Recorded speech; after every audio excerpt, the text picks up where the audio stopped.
எல்லாருக்கும் வணக்கம். Root and remedy சேனலுக்கு உங்களை வரவேற்கிறேன். அடிக்கடி நம்மளுடைய கையும் காலும் மறுத்து போகும். இது எதனால அப்படிங்கிறத தான் நம்ம பார்க்க போகிறோம்.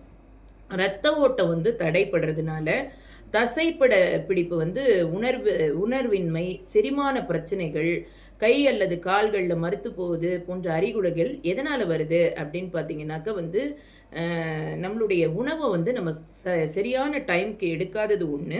ரெண்டாவது கரெக்டான உணவை நம்ம எடுக்காதது.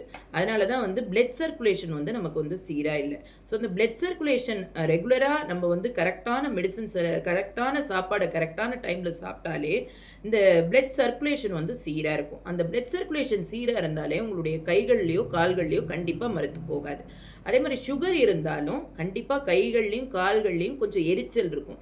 அந்த சுகரை கண்ட்ரோல் பண்ணுறதுக்கும் நம்ம நிறைய வீடியோஸ் இதில் ஷேர் பண்ணியிருக்கேன். இயற்கை மருத்துவத்திலேயே நீங்கள் அதெல்லாம் சாப்பிட்றச்சே கண்டிப்பாக குணமாகும். உடனே எடுத்த உடனே அரச மரத்தை சுற்றிட்டு அடி வயிற்றை தொட்டு பார்த்தா உடனே குழந்தை வந்துடாது. அதே மாதிரி தான் இதெல்லாம் இயற்கை வைத்தியம். இதெல்லாம் செஞ்சுக்கிட்டே இருக்கிறச்சே கண்டிப்பாக நம்ம உடலில் மாற்றத்தை நிச்சயமாக பார்க்க முடியும். செய்து பயனடைங்கள்.